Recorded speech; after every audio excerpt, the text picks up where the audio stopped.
Powerful and provocative, prophetic and practical, Have you ever found yourself? Are you dating for that person? informative and I feel inspirational. every bit of it. Like, I'm not trying to waste my How you gonna do better if you don't know what better looks like? I do. Come on, let's talk about it with me, the mind massager.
Oh, what's up?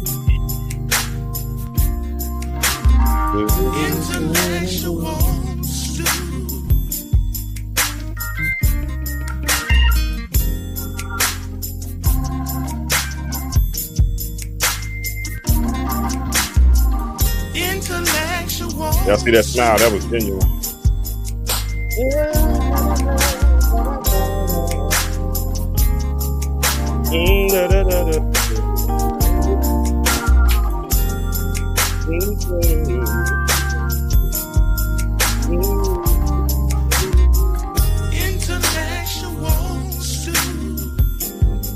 Do something. What am I thinking about?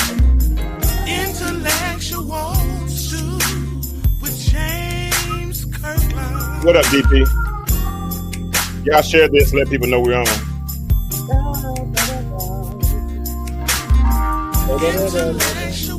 Hold on, let me do one real quick.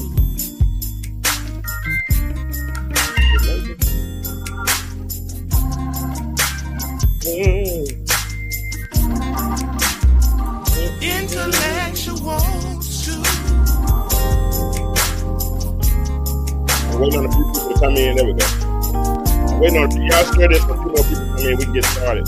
It's open mic night, so y'all got to start the conversation tonight. I'm tired.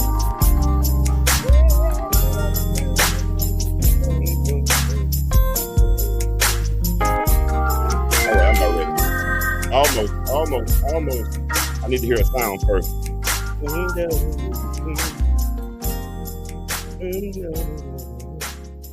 All right, what's up? What it do? Time for another episode of the Intellectual Stew with yours truly, James Kirkland. And I am excited, ecstatic, elated once more and again to, I sound like a preacher, don't, to make your acquaintance once more and again. No, I'm joking. But I know I'm gotta get this energy, man. I listen, for those that don't know, I work for a car dealership. And so I'm an internet sales manager at a car dealership. And today was the last day of the month. So, and every month, and we're in a corporate organization. So being in a corporate organization, we all have objectives, right? And so I'm in charge of internet and BDC. So my job is I have I had 4 internet salespeople and three BDC people. Those are people that just call and make appointments for the store. So we're kind of the heartbeat and the pulse for the store. And so we were in a rough spot last week. We needed 30 new cars to hit our objective. And none of the other stores in the corporation were on pace to hit their number. We needed 8 today. And it was a bill-to-bill day. So I didn't get off till 8 o'clock. We needed 8 cars, and we probably got that 8th car around 8:05. I left at 8:15, 8:10. But we got it. And so, but the thing is, I got off late, then had to drive 45 minutes across town to make it here. And I could punk out and say I'm tired and don't want to do it, but I can't do that. I got to do the show. I got to do the show. I don't. The show has to go on. Okay. But listen, I'm really going to need y'all to talk to me tonight. The show can be long or as short as you all make it. I'm cool with that. But I'm really going to need you all to talk tonight. My vision for this open mic night is to have created a space that's safe enough for us to come and share ideas, share convictions, share testimonies, and and get advice, things of that nature, not only from me, but from those in the audience. I mean, Dennis Pittman, he has his own experiences. I'm sure we all have our own experiences, right? And someone can learn from our experiences if we are empathetic, right? Appreciate you, sir. If we're empathetic enough and we're concerned. You know what? There's a term that I learned in undergrad. There's a term I learned in it. What class? I think it was, what class was that in?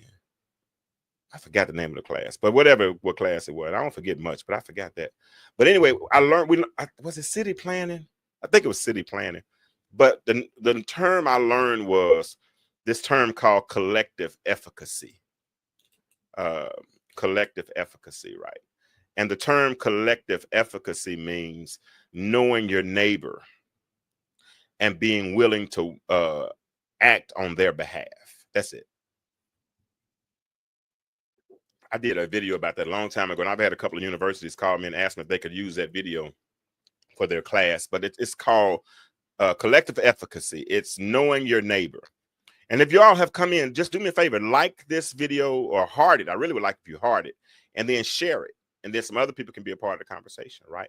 So collective efficacy is knowing your neighbor and being willing to act on their behalf. And, and social media has, disintegrated and eradicated walls, right?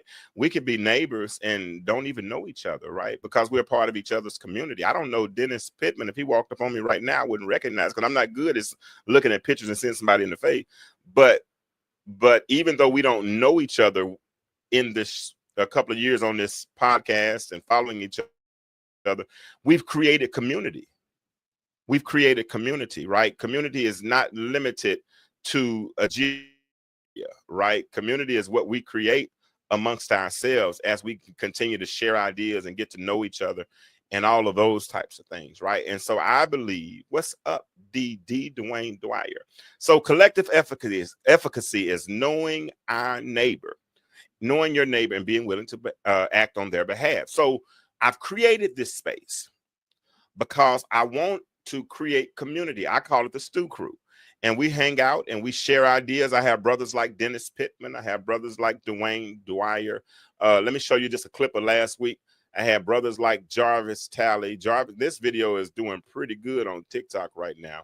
But this is a clip of last week's show. Watch this real quick. And so when I was homeless and when I was in Alabama and I was walking the streets, guess what I did? I pulled out that little buffing kit. I still shine my shoes because I guess what? If I'm walking to work, they're not gonna know what I'm going through. Yeah. You know what I'm saying? If I'm changing clothes at McDonald's, my shirt is still rolled up nice enough where they know that I look decent. And it's gonna be a certain point that I'm still walking so upright that, you know what I mean?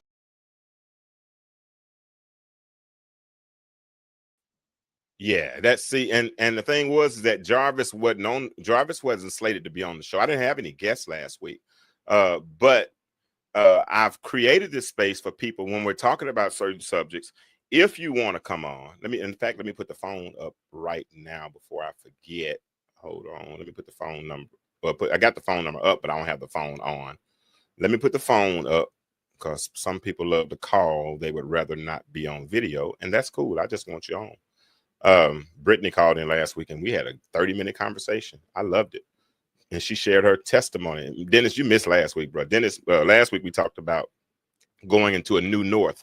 Now I used scripture last week. I talked about what we used the last week, Dwayne? We talked about Deuteronomy when God said, you've come past this mountain long enough, turn you northward.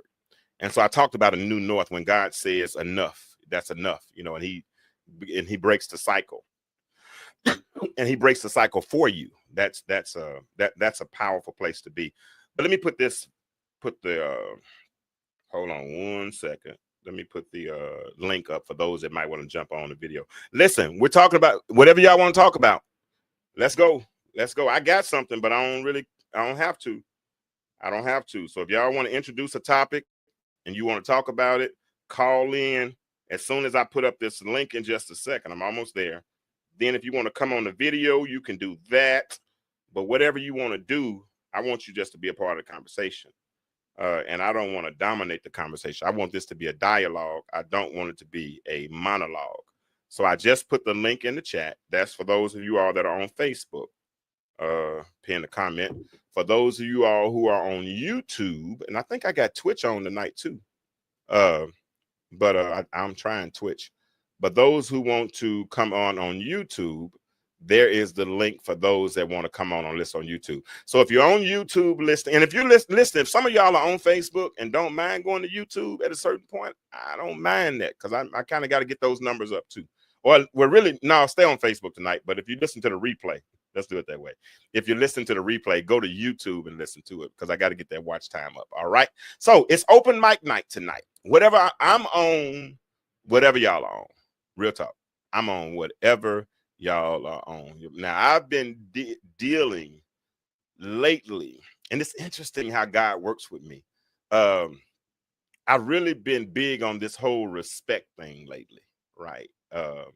You know, most people, in fact, let me go ahead and get started. Let me get started. So I do this for recording purposes. So please take one. Good evening, family, and welcome back to another episode of Open Mic Night. Tonight, we're digging into something that touches every relationship, every home, and every generation. We're going to talk about, y'all ready for it? We're going to talk about respect. But somewhere, Dennis Pittman, along the way, it feels like we've kind of lost something. Young people talk back to elders, parents and children. They speak to each other like they're strangers. And whole families fall apart over words that cut deeper than we know. But here's what I've been wrestling with, and hopefully y'all can help me tonight. If y'all ain't gonna talk about nothing else, we'll talk about this. Does everyone automatically deserve respect? And here's another question. If someone hasn't earned your respect, does that give us the right to disrespect them? And another question I want to ask, why is it that disrespect is so common now? Why do kids grow up resenting parents who did their best, even if their best fell short? And most of all, here's the question: can we fix it? Tonight, I don't just want to talk at you. I want to hear from you, because this isn't just about them or society. It's about us too.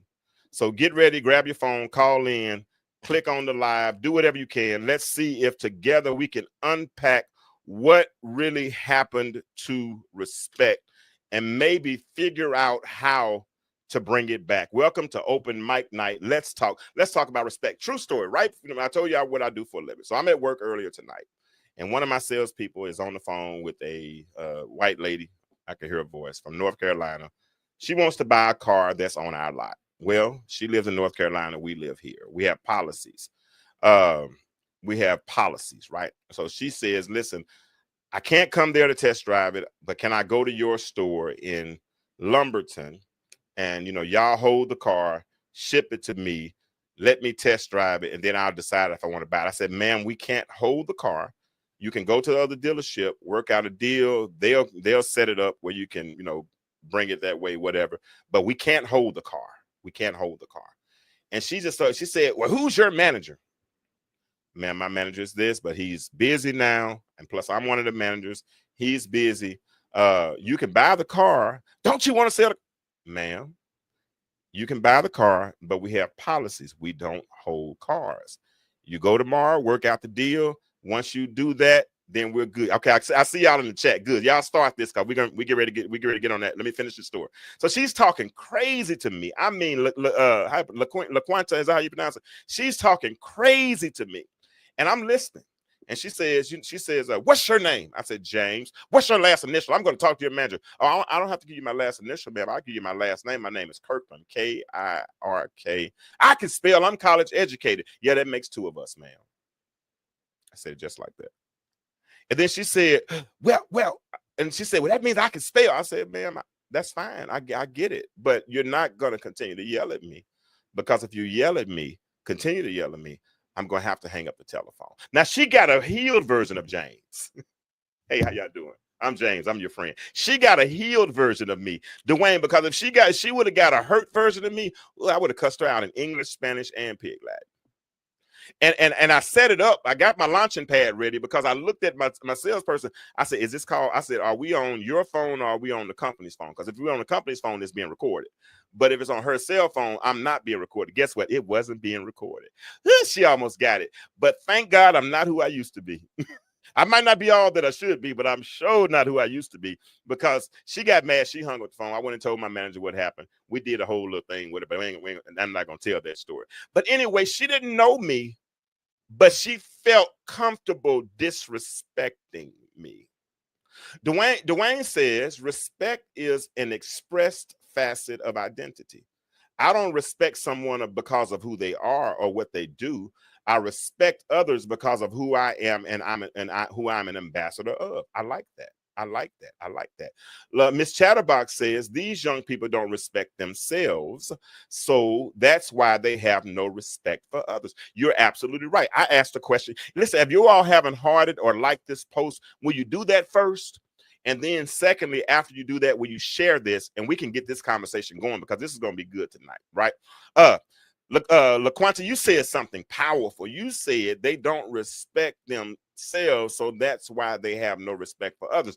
I asked a question on Facebook earlier today. If someone wants to call in and talk with me about it, I'd love it. If you want to pop on the chat and talk with me about it, I'd love it. But maybe pop on the video link. It's pinned in the comments. So if you want to get on, it should be pinned there, and you're welcome to come up and talk with me. But LaQuanta, I asked this question earlier. I said, is respect something that's taught? And we had 100% popular consensus that said, yes, it is taught. So what happens when there's no teaching done? Because my generation, they went after things. They went after money. And so they started letting devices raise their children. You got Fortnite and you got, I don't really know the video game, Madden and all these, babysitting and watching these kids. So kids started raising themselves. So they didn't have to respect like they should, or they wasn't taught respect.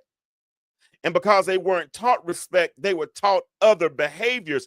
And those are and were the behaviors that they continue to perpetuate. And then when they get older, you know what? If you haven't really taught or started to train a child when they're 3, 4 years old, when they're 8 years old, you don't have a chance. What's up, Alicia?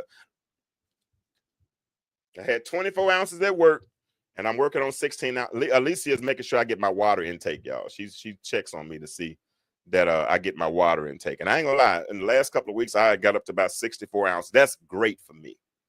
Those that don't know, please, I gotta beg y'all to like the post, please. Okay, I will, please. Pretty please, will you like it or heart it, please? All right. See, I won't even respect me. I'm joking. I'm joking. I'm joking. But for real though, why if children aren't taught respect? Because we used to always say, if you don't teach them at home, then the world's gonna teach them later on. And the world is doing it. I mean, and prisons are full. I mean, in 20 years, they numbers skyrocketed to over 1 million black men in prison in a 20-year span. Numbers really skyrocketed, right? I mean, and now you got ICE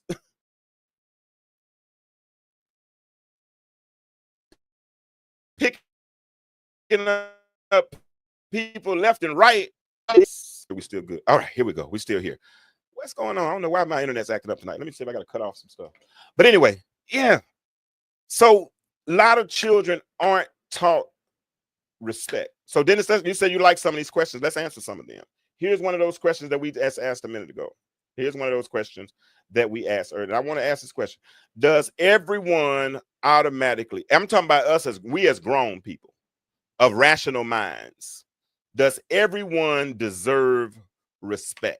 I'm talking about from the initial. You don't know anything about their past. You don't know anything, you haven't know anything about their history. Just man to man, chest to chest, breast to breast, eye to eye. I mean, just because you're human, I mean, does everyone, do you believe, deserve respect? I'm gonna wait on y'all to answer that question. And I want to pull out. Oh, did somebody try to call and I miss it?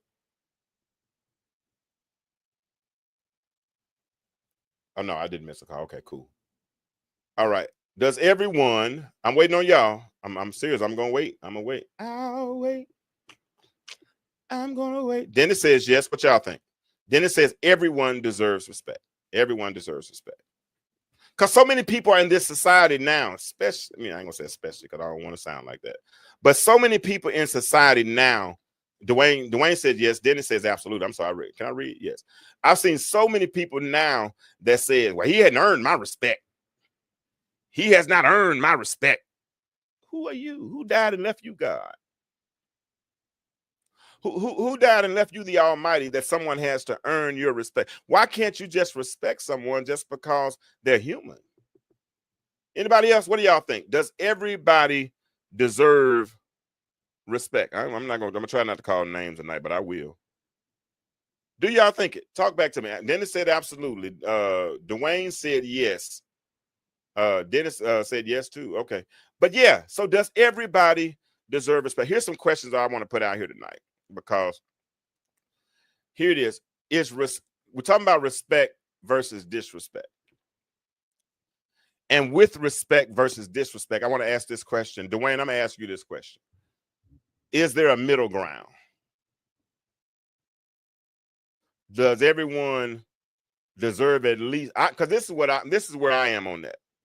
I believe everyone deserves at least basic human respect. Like, I'm gonna be honest, I can't, if I'm on a social media site and people are in the comments and talking and all that kind of stuff, I'm not comfortable talking crazy to a stranger. Okay, Dennis says something powerful. Let's look at that. Look what Dennis said. Y'all talk about it. Some of y'all know. Here it is. Dennis said it's so much easier to get respect when you give it. Okay. Dwayne said, so there is no middle ground. Dwayne says, be hot or cold. Don't be lukewarm. So there is no middle ground. You just automatically respect. Now, people can lose it. You know, that kind of reminds me of how I used to talk to my children. My children, when they, I told them when they were in school, because they were in like basketball, I mean, not basketball, baseball and softball and different social activities. I would tell them, all right, I'm cool with 2 B's, but nothing less than a B. Rest have to be A's. And I said the reason why that shouldn't be hard is because you start off every semester with 100. Every semester, each student, if you put this in their mind, you start off with 100. Anything you lose or you give back, you gave it back. So if you start out the semester with all A's and you lose points, then you end up getting to a C. That's a problem for me. So same way with meeting people. I'm usually going to let you start off with 100 with me. Even if I don't talk to you, I don't have a problem with you, because I don't talk to everybody. That's just the truth. But what's up, Bishop Simpson? But just because I don't talk to you don't mean I disrespect you. I believe in cordial coexistence. We can cordially coexist and not say a word to each other and not be disrespectful to one another. Does that make sense? But so many people have this mentality where they say that a person has to earn their respect. And that's cool. I get that. But just because they have not earned your respect does not mean that they've earned your disrespect either. Right? So there should not be a middle ground. Everybody deserves at least basic human respect. You know how we shouldn't, and Dennis said it best. He said it's so much easier to give respect or to get respect when you give it. See, hey Myra, how you doing? When you set healthy boundaries, it's so much easier to set healthy boundaries versus being disrespectful. You can give of yourself because that's basically what you're doing. It's kind of like sacrificing to a little bit, right? If you haven't liked this post, like it, share it for me. You can have, you can give. What's up, my? Oh, that's Myra. I'm thinking Myra Surratt also. You said I love my analogies. Appreciate you. But you can give of yourself without giving too much of yourself that you lose yourself. Because see, you know what? Last thing, and I hear women say this all the time, Myra. You tell me if I'm wrong. Women always say this right here. Don't have me out here looking bad. Don't have me out here looking crazy. You know what I'm saying? So because people don't want to look crazy or don't want to look bad, then they'll give a part of themselves because they want to put up. Here it is. They want to put up a shelter. Or what's the word? Put up a filter, put up a mask, put up something, protection to keep them from getting hurt. So because they don't want to get hurt, they don't give all of themselves. They only give part of themselves. And because they're not giving, does that make sense? And so a lot of people won't give respect, Dennis, because they're afraid that somebody might, on the contrary, turn around and disrespect them. But at the bare minimum, we should have basic human respect for everybody. I mean, I got respect for the bum. I used to, back in about 2013, I was living in Conyers, but I was working in Marietta, and it was a long ride. Anybody know Metro Atlanta know what I'm talking about. So I'm making this long ride, Dennis, every day. But I would get off at this particular exit every day. I would get off this. Yeah, I'm going to get to that, Dwayne. That's good. I would get off this particular exit every day because I knew this homeless dude. That's where he stood. That was his area. I knew exactly where he stood. That was where he stood at. So I would go to that area and just make sure I had $2 or $3 to give him every day. That's all I did. Basic respect, because if it didn't get him anything but a cup of coffee, whatever, I didn't have to put it on camera. I just gave him $2 or $3 every day. And it seemed like when I would do that, I would sell a car almost every time I did that. But it was just a basic. And then another time I'm on Delk Road and I'm going in KFC and I meet this brother, and we start talking. And I asked him, had he eaten? He said no. So I went and bought him something to eat. I started looking for him every Friday. And we would just sit down and talk and have conversations because I just wanted to give him the dignity of respect. And I don't care if you're homeless, I ain't gonna say bum. I take that back, Lord, I'm sorry. I don't care if you're homeless, whatever. I'm going to say, if you're older than me, I'm going to say, yes, sir. When I talk to young people, I call them sir sometimes. Now, you wonder why these YNs mistreat y'all sometimes, because some of y'all don't respect them.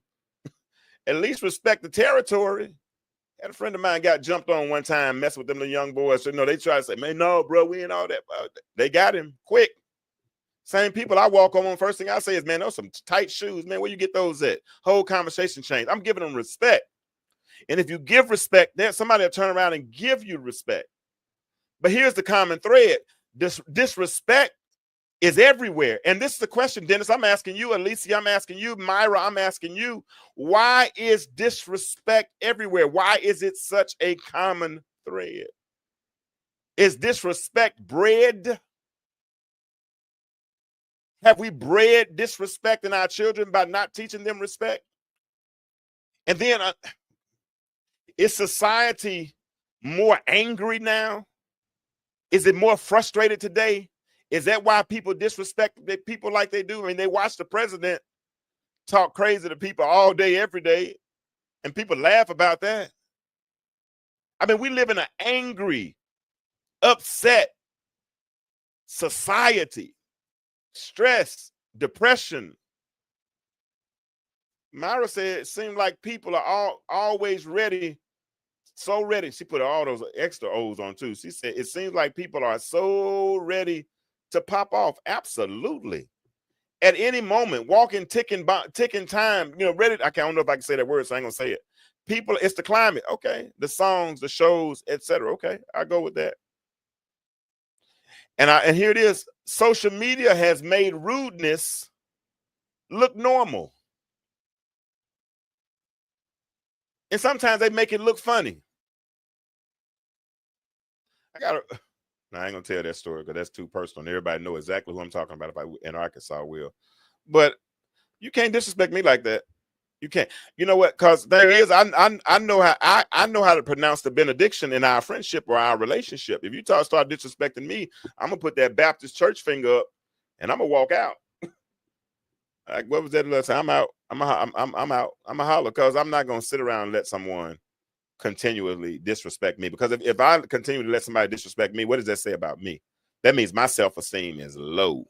And I think I've put too much into me. I've invested too much in me. I've been through too much. I've seen too much to sit around and let someone blatantly disrespect me. I had somebody work one time. Well, if somebody talked to you like that, would you let them? No. I don't care who you are. No. My daddy didn't disrespect me. I told y'all a couple weeks ago, I almost had to cuss somebody out without using cuss words at the altar at church because he talked a little crazy to me. And I said, sir. I didn't say sir. I used another superlative in place of sir. And I won't say it on this platform, but I said, sir. Yeah, I told you I didn't really say sir, but something like sir. I said, I don't know you. And I got a daddy. So why you trying to daddy me? Because he disrespected me. Let's see what Dwayne said right here. Dwayne said, we live in a misinformed, misguided, and misaligned society that teaches gentle parenting. Everything is true. I mean, gentle parenting, everything is trauma, and so many other confusing approaches to life that pull society away from the teachings of Christ. I agree with that. But can I push back a little bit on that, Dwayne? Because, and I'm not a gentle parent at all. I don't, gentle parent. I don't think it's a template on how to parent, but I think there are certain principles that should be taught, right? I don't think, no, I didn't say MF, but I did say NICCA, something like that. No, I didn't say MF. I wouldn't say that. I wouldn't say that in the church. But anyway, I think there's a converse. Hold on, let me see. Let's see what Alicia said. Dennis, remind me what I'm about to say in a minute. But let me see what Alicia said. Our witnesses today tried to speak with an adult that transported a child to their appointment. She tried to loud talk while being uncooperative in front of everyone in the waiting room. The first thing I thought was, where is the teaching in this child? I said ninja, but I said it a little bit different way. All right, so here it is. Then Dwayne said, I said nickel. That's what I said. But it was a G and an A on it. But I said, I got a daddy, partner. No, you didn't. I called my daddy and told him all that kind of stuff. But anyway, so Dwayne brought up this concept of gentle parenting. I want y'all to watch this video. And after this video, I want somebody to be bold enough to come on here and evaluate it with me. Let's talk about this video or call in. But I want to play this video because this is the opposite, I believe, of gentle parenting. And I think this was part of my story. And I think this is a lot of people's story growing up. And I want you to see this. And while this is playing, I'm going to try to find this other thing I'm looking for as well. Hold on. Y'all check this out. Hold on. What did I do? Okay, here it is. Hold on. Here we go. I'm going to take myself out.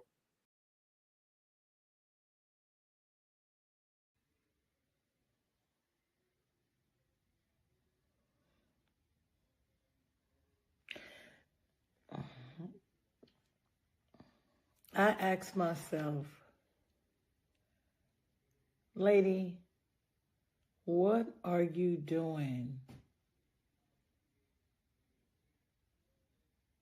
How are you becoming a bad parent?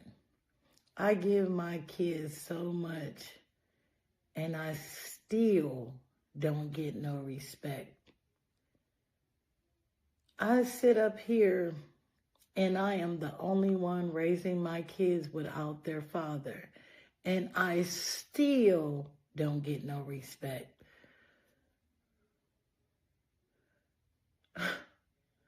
Over and over, I post so many videos about my son. He still doesn't respect his mother. And I'm only asking for little things to keep your room clean. And he's basically saying, lady, fuck you and what you're talking about.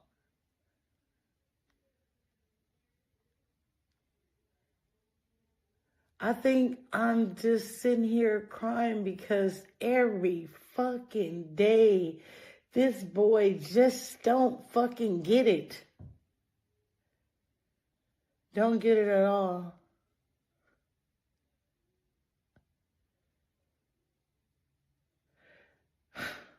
I don't even know, to be honest. I don't even know what else to say. I really don't know. Because I am not a man. I'm just a woman that's been raising her 20-year-old son by herself since he was 6 years old. And now he's 20. And he still doesn't get it.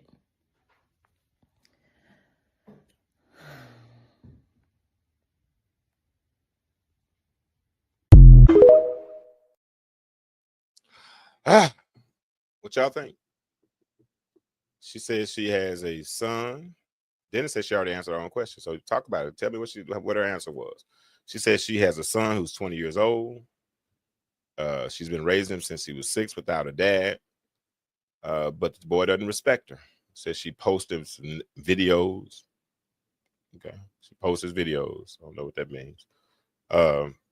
But for whatever reason, she doesn't. Yeah, but 20 is one thing. But what about 7, 8, 9, 10, 11, 12, 13, 14? Because she had him since she was 6. And I don't want to beat this lady up. I don't. But somewhere along the way, I don't know if he used to respect her and he lost respect. So that's one that bothers me. That's one that bothers me. Boy, bye. Okay, so let's talk about it some more though. Let's talk, because the subject is the respect factor. All right, we know he's 20. We got that part. But we're talking about the respect, because at the end of the day, he's 20 years old, and he doesn't respect for his mother, or he's lost respect for his mother.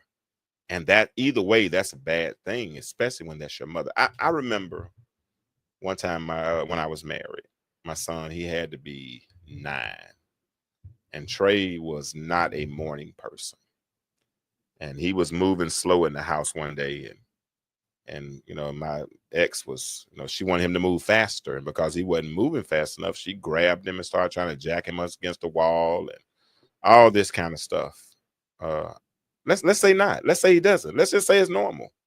Let's say something, because because we're talking about him. What I mean, but she's the parent, and if we say respect is taught and demanded, how did he lose it? Let's go deeper into the video. Let's go deeper, because the surface thing, it's surface. He's a bad boy. He's 20 years old and he's disrespecting his mother. Yeah, that's a surface view of it. But let's go into, let's be analytical, and let's go deeper, and let's try to evaluate where the respect was lost, or was it ever there? Because see, this is the thing. This is the thing. When my ex grabbed my son and jacked him against the wall, I said, don't ever do that again. Not as long as I'm with you. Because I don't want him to get to a place to where he will begin to resent you. Because see, some people think that it's necessary. See, this is the imbalance for me. When there's not a mother and a father in the house, so the mother has to do, and I hear some of these mamas want to be told Happy Father's Day. I get it. You do what you do. But when there's the imbalance in the house, and you have to be the disciplinarian and all this kind of stuff, and then when discipline sometimes looks like abuse, what happens is that child ends up resenting you. See, I could spank my son, talk crazy to him or whatever. I'm cool with the resentment. I can handle it, because you'll resent me and love me out the same heart. But when he starts to resent all women, when he starts to resent women, he'll resent everybody that looks just like you.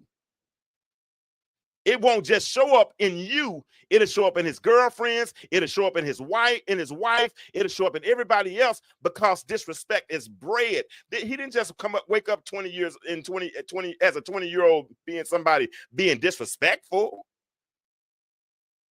See, Dennis, I mean, Dwayne, I'm sure you can. As men, as boys, Dennis, I can remember as a little boy, my big cousins punching me in my chest and then saying, I dare you to cry. They were toughening me up, but women ain't doing it like that. So you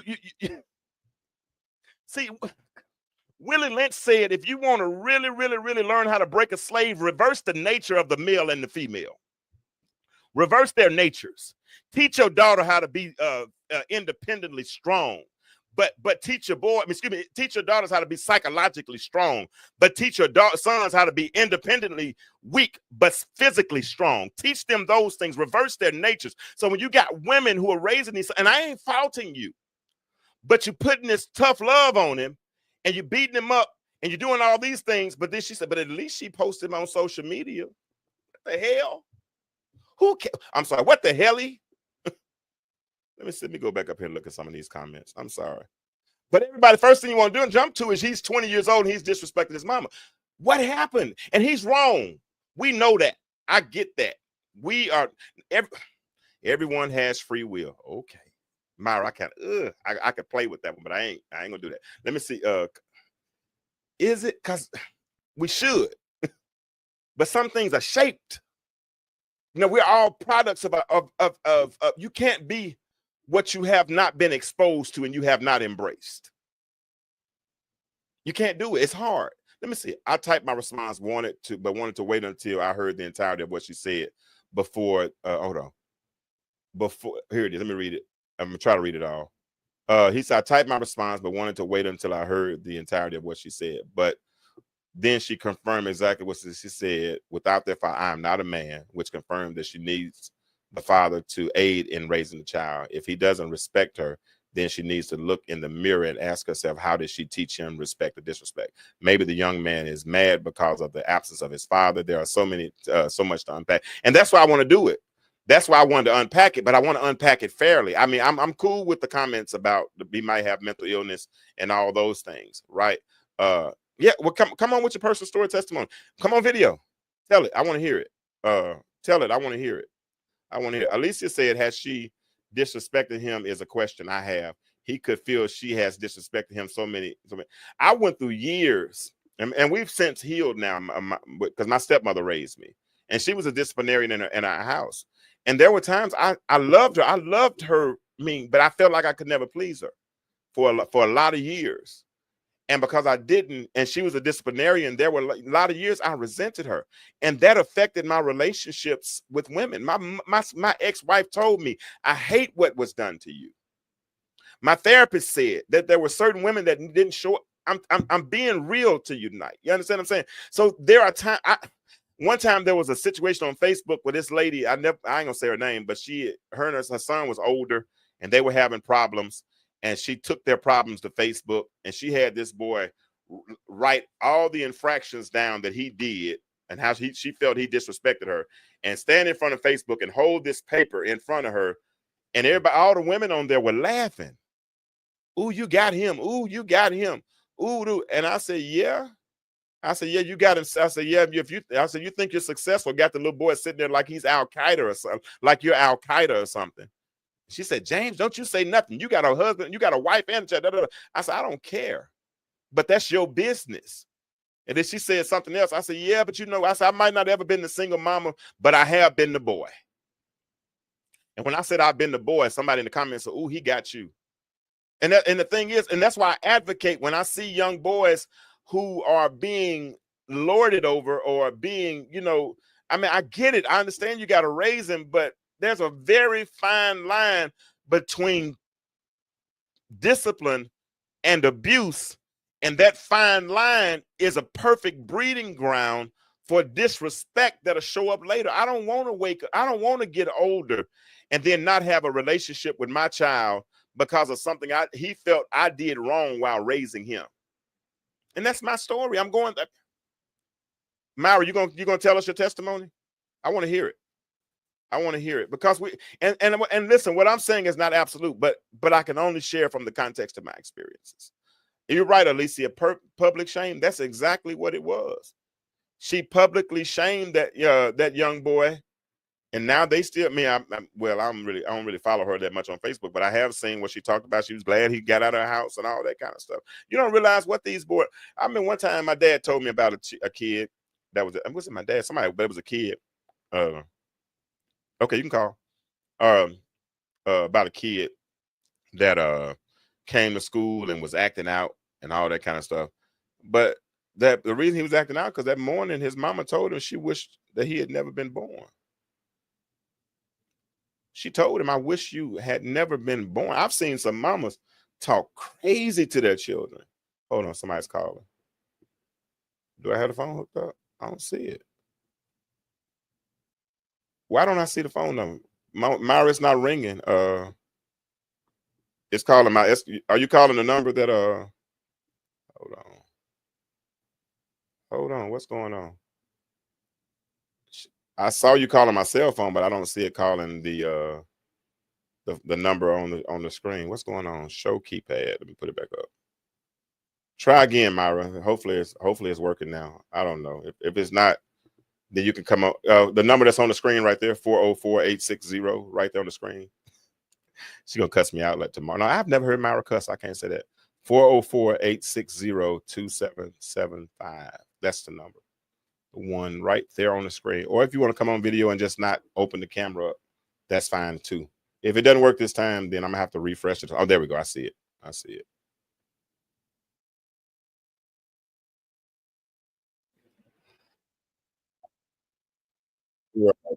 Now, Myra. Turn your volume down for me, Myra. All right, hold on. I'm about to bring you up. Hold on. I love the Lord. He heard me cry. Hold on, y'all. Let me get it. All right, so I got Myra on now. Come on, tell us your story. Tell us your story. Say hi to Hey, people. everybody. I hope y'all doing well tonight. Right. Yeah, so when you were talking about disrespect, and I kind of felt that mom, I felt her pain, but I missed the part when I was listening to it where she mentioned that he was 20 years old, because I know at that point, I'm sure she's raised him a certain way, but if he's no longer a minor, then, he's a man, then he has to get out of my house. But I was going to share my personal experience being a single mother, divorced mom, just raising my daughter. Sometimes things go on behind the scenes that you don't realize that kind of make your children act out. And she was always, raised in the church, at home. We only listened to gospel music. I monitored everything she watched. Even when I bought CDs, I bought them from Walmart just to make sure they didn't have a curse word in there somewhere. But just influences from school. And then, she had a father who was always making promises and never, fulfilling those promises. So I think it just kind of made her angry. So then she got to the point where she started acting out, and I didn't even recognize my own child. And I know people will say, well, I wish my child would this, or I wish my child would that. You don't know until you're in that situation. I mean, everything's fine now. She's grown, but, I did have to use other resources. She was acting out in school, but that's where the school counselor came in and, just giving parents resources. And so we tried a lot of different things. Wow. And it was actually involving her being outside the house. Actually, I wanted to get her on that show, Scared Straight, but they didn't have that for Gwinnett County. Wow. I mean, that's how bad it was. Really? Yes. So after trying different things that I was told, okay, well, try the Gwinnett Children's Shelter. Put in the Gwinnett Children's Shelter for 30 days. She had a blast because it was sponsored by millionaires. She was living better there than if she was at home. Wow. Then, there were other resources, that I paid money for her to stay and go to school and things like that. And those just didn't work out until it was a Christian boarding school out of state. So those things did help. But if she was 20 years old doing those things, no, you have to go, because I'm responsible for the first 18 and I raised her right. That's why I say that they still have free will to do whatever they want, regardless of how you raise them. Yeah, I mean, I get you. So how did your daughter make her turn? Because I see she's very successful now. So what happened? Did she have, what was her aha moment that turned things around? I think when her father passed, when she was actually, let me see. Yeah, because she was 14 when her father passed. And then I think just after that, just realizing how much I was actually doing as a parent. I mean, she was resentful everywhere I sent her to actually help us and help men and fix whatever issues there were. She was very resentful. But I think it was when she was at the Christian boarding school. When I first took her, she said she was going to run away. And I said, it's a long way because they have like 300 acres of land. You're going to be running a long time. So it was when she was there. and she had other classmates from like Ethiopia, California, other people from Atlanta. And so I think she saw then that, okay, I'm paying money for something that she could have been going to school here for free. You know, so I just kept bending over backwards because I told the enemy, this is my child. You can't have this one right here. So whatever I need to do, no matter how inconvenient it is for me, then I need to do it.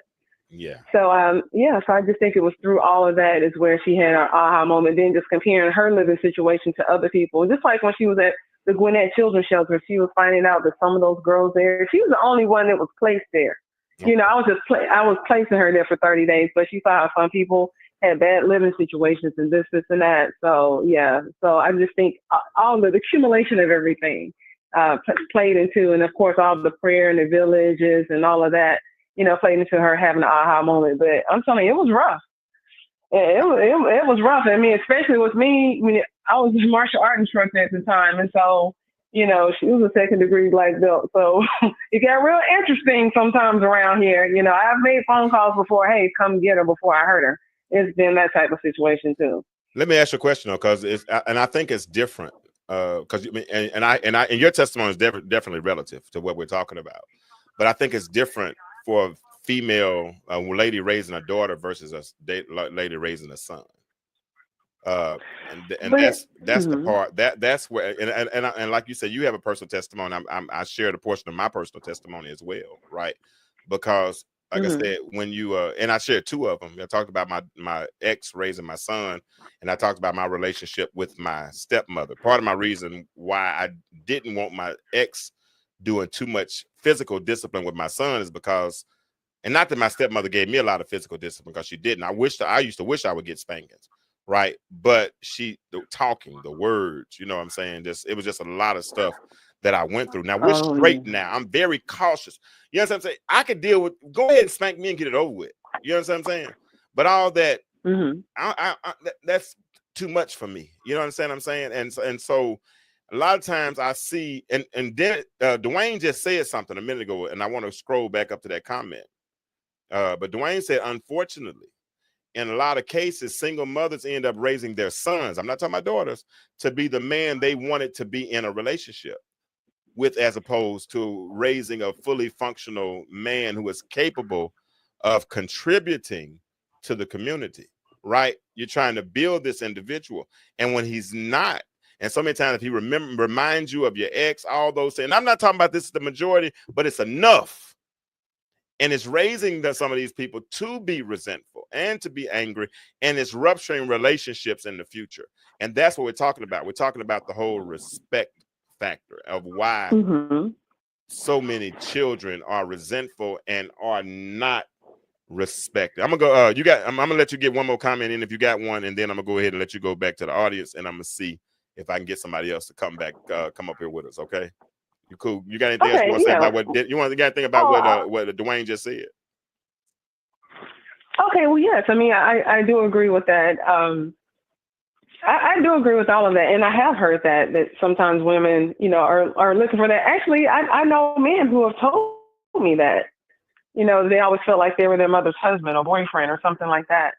Yeah, and you know, like I said, I can only speak, you know, from my experience, and we were talking about why, you know, like is disrespect taught, but I just feel like sometimes it's things that can happen to a person, to a child, and they begin to act out and become disrespectful. That's why you have so many preachers' kids. Yeah, and things like that, who get pregnant. And so people in authoritative positions, a lot of times their children act out, you know, because they want to be accepted or whatever the case could be as well. Undue pressure, all kind of things. Yep. Myra, I appreciate you, man. I'm not gonna hold you. I gotta get you on video soon, though. So need you to get that hair done. Make sure your hair already. Gotta have you ready to come on. So. But I okay, just let me know. All right, man. I appreciate you. All right, y'all. All right, y'all. Myra, that's my girl. That's my homie right there. Myra. We did one of the best shows when I did one of my shows called "I Don't Look Like What I've Been Through." Go to YouTube and watch that video. It's she's sharing her personal testimony of her bout and beating Hodgkin's lymphoma, because she beat it.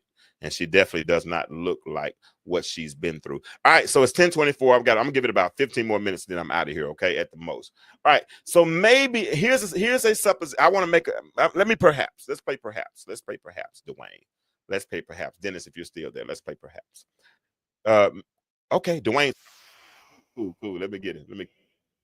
Let me get it. All right, here we go. Got a call. I got it. You there, Dwayne? All right, cool. Let me get you on on. Good. I got Dwayne in hot. Yes, sir. Here we go.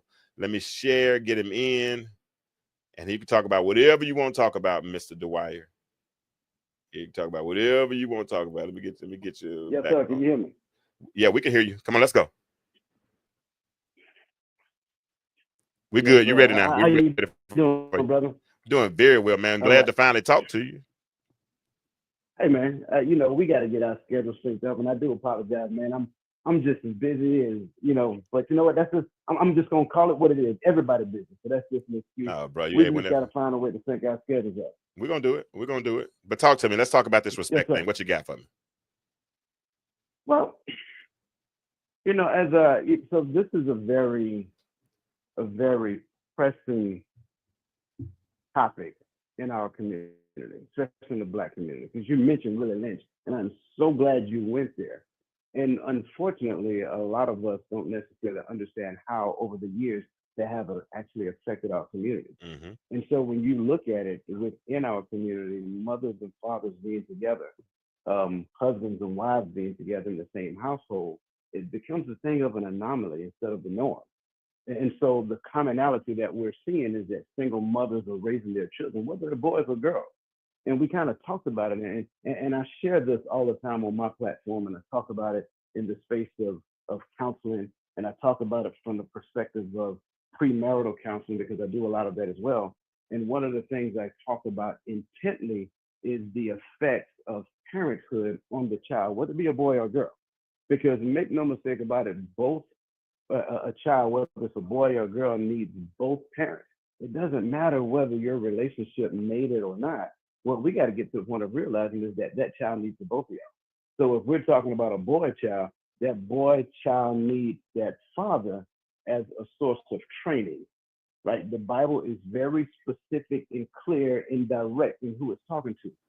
Fathers, do not provoke your children to wrath, but raise them up in the way that they should go. That is a very specific statement, but we kind of bypass that as though it doesn't exist. So for boys, the father is the source of training, but the mother is the source of nurturing. Yes, sir. But here's the interesting aspect of it. For the daughters, it's switched. The mothers are the source of training for the daughters, and the father becomes the source of nurturing. Hold on, stop. Don't lose your thought, but stay right there. Hold on. I gotta give you two. Hold on. Oh Lord. Nope, one more. Hold on. All right, now go ahead. Say it again for the people in the back. For the boy. Say it again. For the boy, the father is. The father is a source of training. Yes. That woman, she does not know how to turn that little boy into a man. That's the father's responsibility. Yes. But the mother, she nurtures that boy.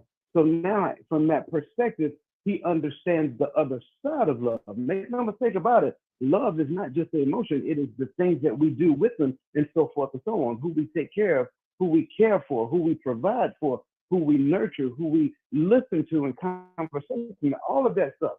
So that boy child needs both parents to balance it out. The same thing with that girl child. Yes, sir. And so it becomes problematic. Yes, sir. It becomes problematic for a boy. And I'm talking as a 51-year-old man who was raised in a home by his mother, who hated her ex-husband, who was my father. Wow. And I became the blunt of every issue that she experienced with him. And I used to listen to things, and I'm gonna tell you, bro, I don't know, I think God had his hands on me early, but I used to hear certain things, and pardon my French, I used to hear certain things like "you black bastard" and stuff like that. Wow. Because when she saw me, she saw my father. We look just alike, bro. If I was to show you a picture of me and my dad standing side by side, the only difference between he and I is I got a face full of gray hair and he does not. Wow. So what we have to understand is that we have a lot of emotionally immature people raising children. I'm not just going to single out women now, because there are men who are in homes who are having children. They are emotionally immature to take care of the responsibility of that child as well. Absolutely. So it is a problem within our community, bro. We have to figure out a way to share the message so that we can usher everybody back to what the Bible is teaching us. Because we say that there's no blueprint to parenting, but it is. It is. There is one perfect father, and that father has given us clear, concise instructions. He's instructed the man and he's instructed the woman. That's good. And if we just abide by what he actually says, I think we will learn something interesting, that this world is strategically and intently trying to turn us against the father, and it is working through the concept of fatherhood. Wow. And look what you said. Ironically, Alicia says she has a similar experience. So she said solar experience with my mom.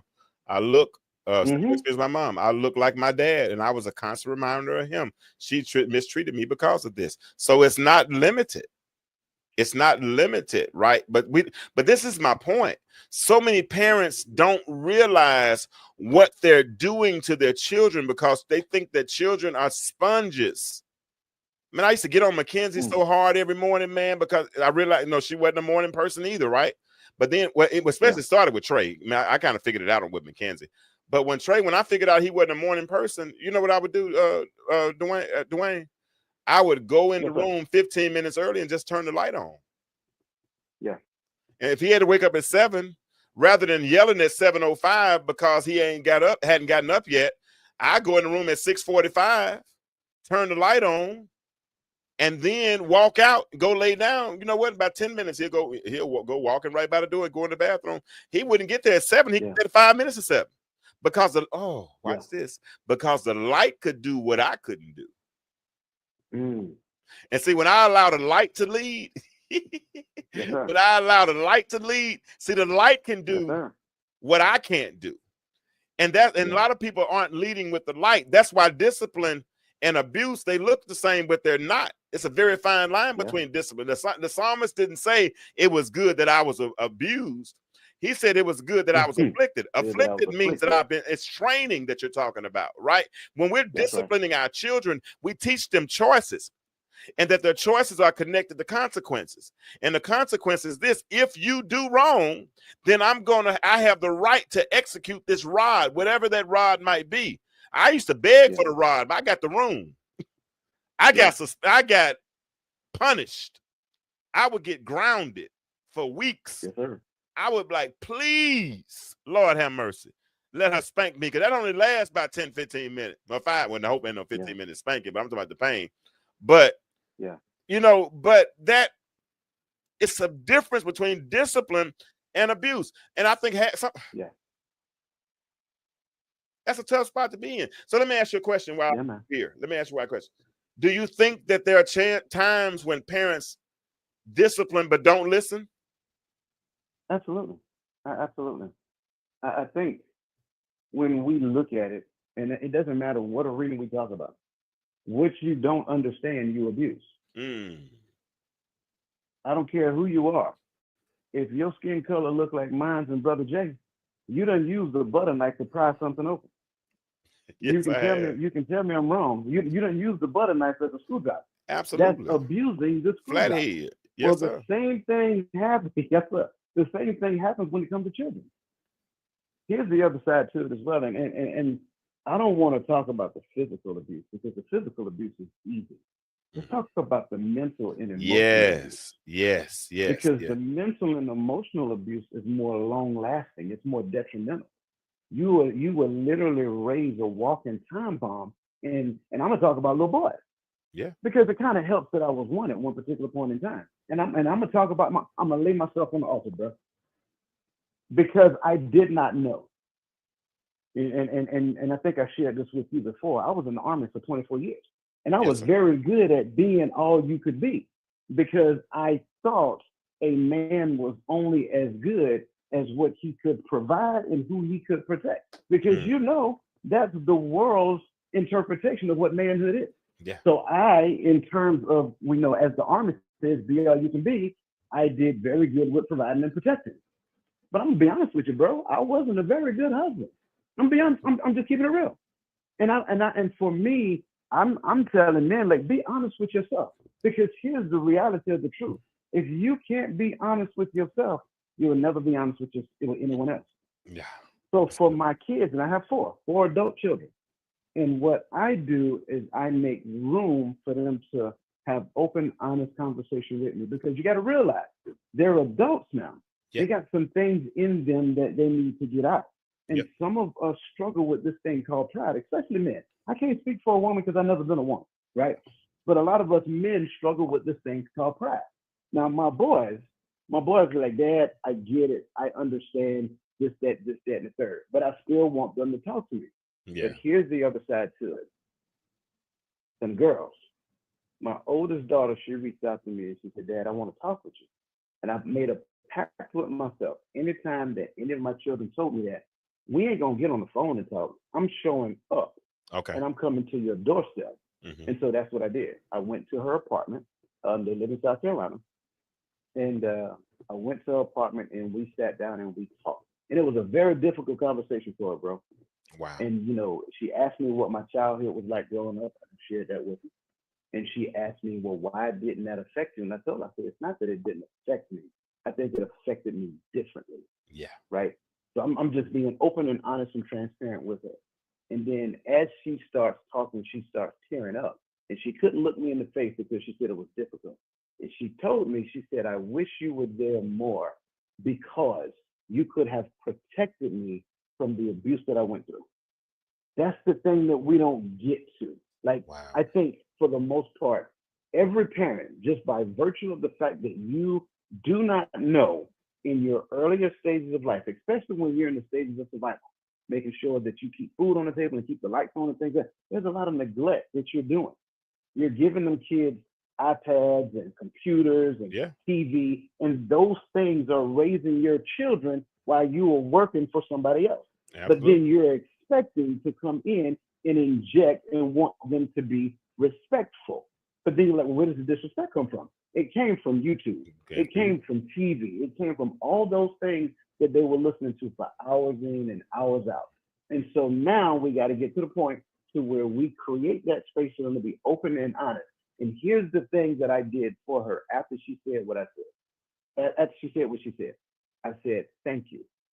Number one, for being so brave to have that conversation. And I said, number two, you are absolutely right. I said, I would tell you I had this conversation in my mind with you years ago before we even got to it. And I always said I'd be Wow. open to it. And Wow. for me, the thing that I told her, I said, here is where I went wrong. I'm not going to apologize for me and your mother not making it. Trust me, you got boys in your life that you've encountered and y'all didn't make it, Yeah. right? I said, but here's the thing that I owe you. I owe you an apology because I did not understand back then that being cordial with your mother did not mean that we had an understanding of co-parenting. Wow. That's where I made my mistake at. Wow. And I apologize to her for that. And bro, we went on an emotional roller coaster for the rest of that evening. We went from crying to laughing to all types of stuff. And then she thanked me because she said, this conversation was a whole lot easier than what I had in mind, Dad. I said, baby girl, you can talk to me about anything. I'm an open book. Men have to be that for their daughters as well as for their sons. Because if you're that father that could not be there because of the system is not created for you, and make no mistake about it, the system will not say, oh, well, that child should be with the father. No, they're not going to do that. They're going to get it. In most cases, the mother would be granted that child, and you're going to have to pay for that child. That's how the court system wants it because they make money off of that. Mm-hmm. I think statistically speaking, we can see that in society. You're going to have to go to that boy child, and eventually you're going to have to either make them in some shape, form, or fashion. I'm not saying talk about the details of your relationship. I still think that's between you and the mother. But your presence is way more valuable than a dollar bill that you can pay through the court system. Yeah. That's good. That's good. That's good. And somebody's going to learn something from that, man, because I learned a lot of the same things you're talking about. I learned too late because I thought a man looked a certain way as long as he provided, as long as, that he was good. But I didn't realize I wasn't nurturing. I wasn't doing some of the things that I should have been doing. But I felt like I was doing my job because I was providing. And I learned those things. And that's why I do this, man, because I know the mistakes I made. In my relationships, not in my marriage, and also in my parenting. You know what I'm saying? I can look at it. I can see a lot of gaps and a lot of holes, and I can see where I might have lost respect in certain areas. You know what I'm saying? With some of the things, especially after the divorce came out and some of the details came out. Because children, I had a friend of mine tell me that, you grieve and you go through it. He said, but have you given your children time to heal? Because we think they're so. We think they're so bulletproof, right? We think they can handle so resilient, and they think everything, but they wake up and they learn the truth and they get offended as well. That's why you got a lot of young ladies now calling grandmama weak because she put up with granddaddy, saying what you wouldn't have put up with. You know what I'm saying? Because we get older and we start to be resentful and we lose respect for the people who raised us. You know what I'm saying? And we were just taught as youngsters, we're going to respect you just because of the numerical value of your age. Just because you're older than me. My son's children,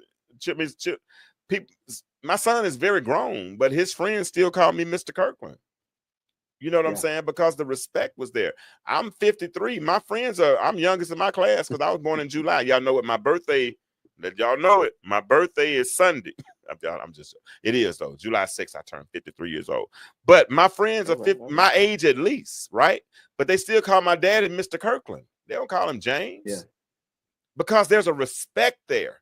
And that respect has been there. And he never did anything to earn their disrespect.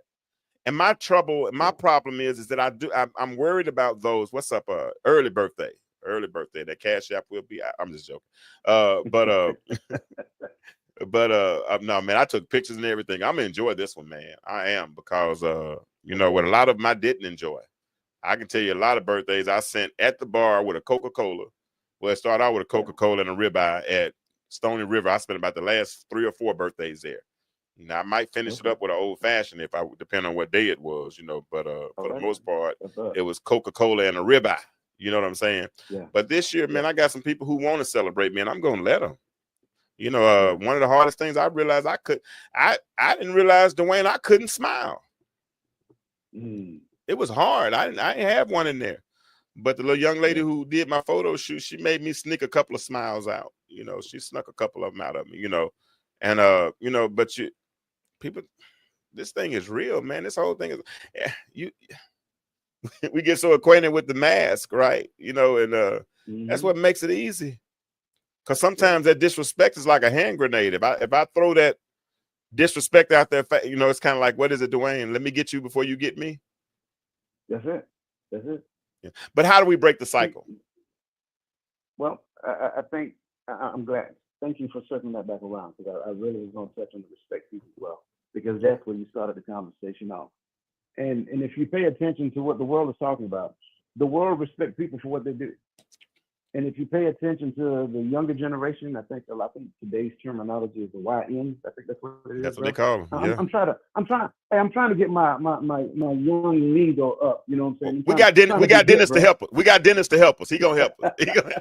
Yeah. So the YN is looking at what people do, and when they look at what they do, then that's the thing in their mind that warrants respect.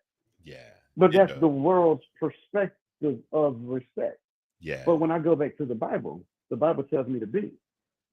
In fact, if I pay close attention to it, there are several scriptures that talk about be. Be not conformed to this world, but be ye transformed by the renewing of your mind, so that you can prove that good and that perfect will of God. Right? Let this mind be in you, the same mind that was in Christ Jesus. Like, so when you look at the Bible is telling you to be. And so at the end of the day, when we understand those things, you can never do the thing that he called you to do until you become the person that he called you to be. Yeah. Go back and look at Moses. He told Moses to go and tell Pharaoh a message. And then Moses said, well, who am I? And if we stop right there and just let that sink in and marinate for a second, that should ring a bell in everybody's head. He said, who am I? That I may go unto Pharaoh. Moses knew who Pharaoh was. Pharaoh was a killer. He wasn't trying to go up against Pharaoh on his own recognizance, but God said, don't worry, I will be with you. See, that's the thing that we need to understand. When it comes down to respect, it's not about what you do, it's who you become. And as long as we recognize that aspect, we need to stop judging a person by the thing that they do and recognize that if God said that that's who you are, then who am I to challenge the God of glory? Man. If God said that you are my father by birth, then who am I to say that you ain't worth nothing because you and my mama didn't work out? See, that's the thing that really should help us to realize that we're moving in a very dangerous direction. You're talking real good. But I will also say this. This is also the fulfillment of a prophecy. Okay. The Bible actually said that this would be. Yep. But what we have to do, every last one of us, to include myself, bro, I'm not exempt. We all got to take a look in the mirror and be the honest judge of what I see. Am I putting on a facade? Am I doing things hoping that people see what I do? And then that's the thing that should warrant respect. Go back to your video. That young lady talked about all she did for her son. Yep. But here's the most frustrating part about it. Even in her pain, even in her crime, she still did not recognize that she was that boy's mother before anything she ever did. Yep. And if she did things from the source of motherhood, then she would never try to be father. Come on. It always comes full circle. Yes, the Bible is undefeated. I don't care how hard we try to disprove it, God just comes back around and comes full circle. Yeah. And that's the key. So how do we repair it? We go back and stop looking at deeds, because I don't care who you are. You can read and study the law, but the law is child's play. The law was supposed to usher you to the necessity of Christ. Yes. Then when you recognize you needed Christ, then you accepted the gift of God, which was salvation through our Lord and Savior Christ Jesus. Therefore, now the Holy Spirit, once you accept him, the Holy Spirit starts doing the circumcision. Yeah. And he starts cutting those old things off you.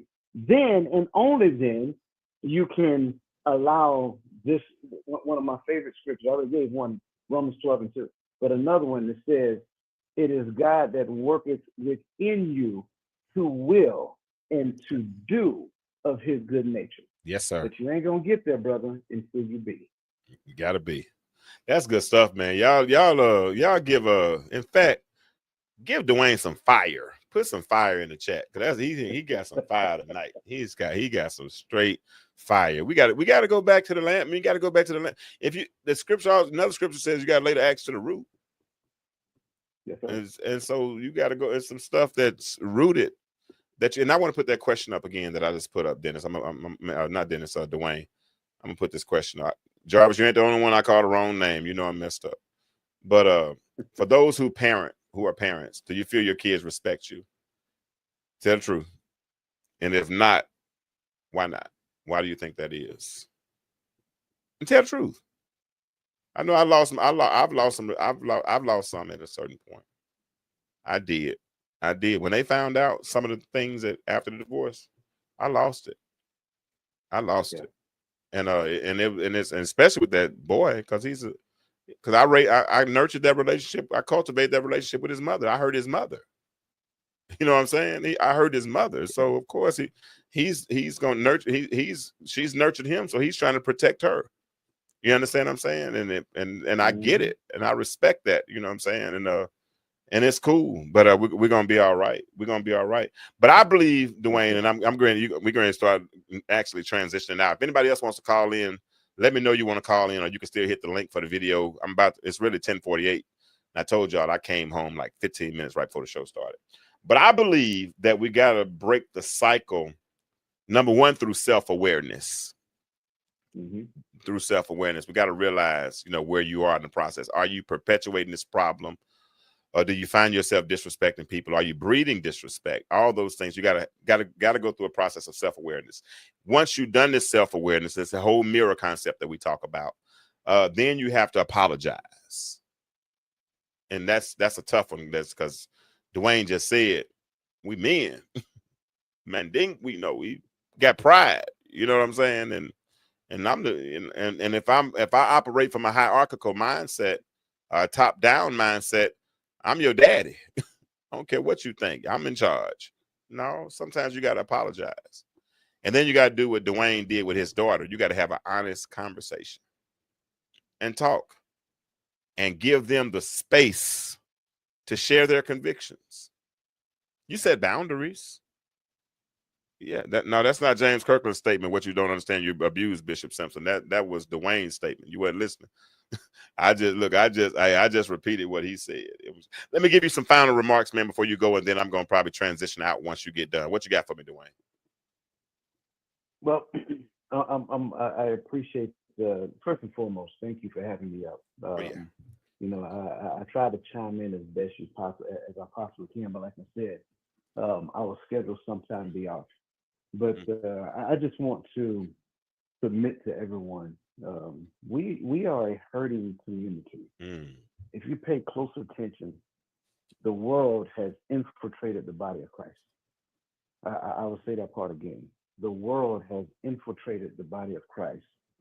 You don't know by any means or any certainty who you're listening to, whether or not they are of Christ or they are of the world. Just because they can quote some scriptures, that don't really mean a whole. You know, that's the Bible says that as well, right? The Bible tells us when we're being completely honest and transparent that the devil knows it as well, and he trembles. My fear is that the body of Christ, as we know it today, knows the word of God and they don't tremble. That is the most dangerous thing ever. Wow. When we don't tremble when it comes down to the Lord. Let's go back to the whole duty of man. And it says it in the book of Ecclesiastes, written by the most knowledgeable king ever known to man. He said the whole duty of man is to fear the Lord. That's what it says. And keep his commandments. That's it. That's what he said. When we get to the point when we don't fear the Lord, we have a serious problem. Yep. And I go back to what I said in the beginning. The Bible was specific when talking to fathers. It says, fathers, do not provoke your children to wrath, but raise them up in the ways that they should go. The world has created a standard to where fatherhood is an option and fathers raising children is a byproduct. We got to be careful. We got to be careful because if you pay attention to our community, and I'm just going to, Jam, I'm gonna ask for forgiveness after I say what I'm about to say, bro. Go on, say it. We got a lot of flamboyant men out there, and we got a lot of masculine women. We got to pay attention to what we're doing. We don't beat them up with our words. We love them with the love of Christ so that they can understand that women don't have to be masculine and men don't have to be flamboyant. Nah. What we need to do is bond together under the understanding of the teaching of Christ so that we can be in the body. That's good stuff. Once we are in the body, and I teach 3 C's. I teach 3 C's in my community. You have commune, you have communion, and you have community. We can't get to community until we commune. And the commune has to go through Christ, and the communion is done in remembrance of him. Therefore, the community exists to be an ambassador of him. And once we can do that, then we'll realize that every last one of us here, gifts, talents, intelligence, all that other great stuff, it's not given to you for you, it's given to you so that you can serve the community of Christ. And that's all good. I got, bro. Yeah, give him some more fire. All right, bro, we're gonna holler at you, man. I'm heavy now. I'm ready to go to bed. You can put this on my mind. Good night, man. I appreciate you. We're gonna do it again next week. Appreciate you, man. Blessings to you, man, and happy early birthday. Man, I appreciate that. We got to get. I got to mail you that book too, man. We got to get together on that other spot we talked about. But we're gonna do it. Yes, sir. We're gonna do yes, it. All right. Hey, yeah. Hey, yeah. Hey, y'all. Dwayne was splitting straight fire tonight. And he always does. And he does it from the comments. And now he came on the stage and did it.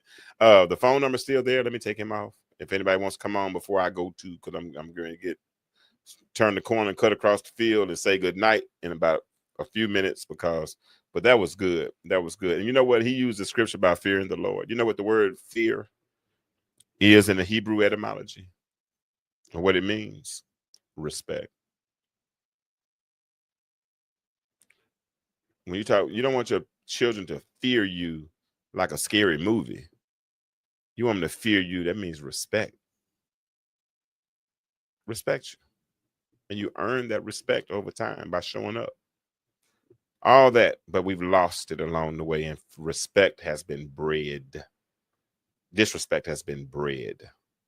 Disrespect has been bred. And it's showing up not just at home, but it's showing up in the classrooms. They're not scared of teachers. They're not scared of principals. But you sending them to school mad because you're talking crazy to them first thing in the morning. Anybody want to hear all that? You don't even want to hear it. If you don't want to hear it, what makes you think they want to hear it? So we got disrespectful adults who are disrespectful children. You cuss around them all day long and all that kind of stuff. Then you wonder why they cuss. And then want to spank them because they cussed and they heard you do all that. It don't make sense. But y'all keep on doing what you're doing. All right, any more phone calls? Any more video? Anybody want to jump on video? If not, we're getting ready to give the benediction if all hearts and minds are clear. Because tonight we've talked about a lot. We talked about broken trust. We've talked about changing times, parenting mistakes. And we've also talked about the power of words. But maybe the biggest thing we've discovered is that respect isn't just something others deserve. It's also something we choose to give.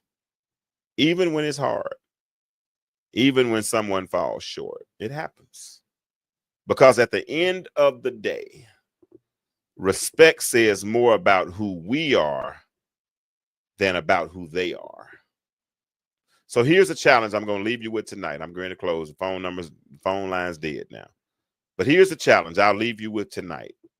This week, show a little respect to someone you might feel like doesn't deserve it. You know what? I'm about to text somebody that we had a problem. I had a problem. I'm about to text them right now. I'm about to text them right now.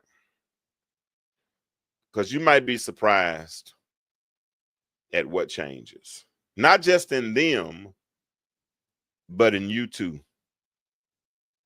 What do y'all think? Thank you for opening up your hearts, your phones, your computers, your iPads.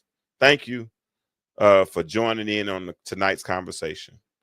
Do me a favor, stay on the path to better, and we'll see you next time on Open Mic Night on the Intellectual Stew.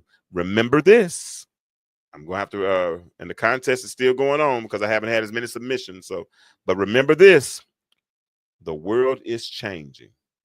My question for you is, why do you remain the same? Y'all have a good night. Dwayne, thank you. Myra, thank you. Everybody, Dennis, little bro, appreciate you, man. Love you. Alicia, hey, good night. Y'all, we'll see you next time. Intellectual Stew. Intellectual Stew with James Kirkland. Powerful and provocative. Prophetic and practical. Have you ever found yourself? Are you dating for that person? Informative and I feel inspirational. every bit of it. Like, I'm not trying to waste my How you gonna do better if you don't know what better looks like? I do. Intellectual Stew. Come on, let's talk about it with me, the Mind Massager. Intellectual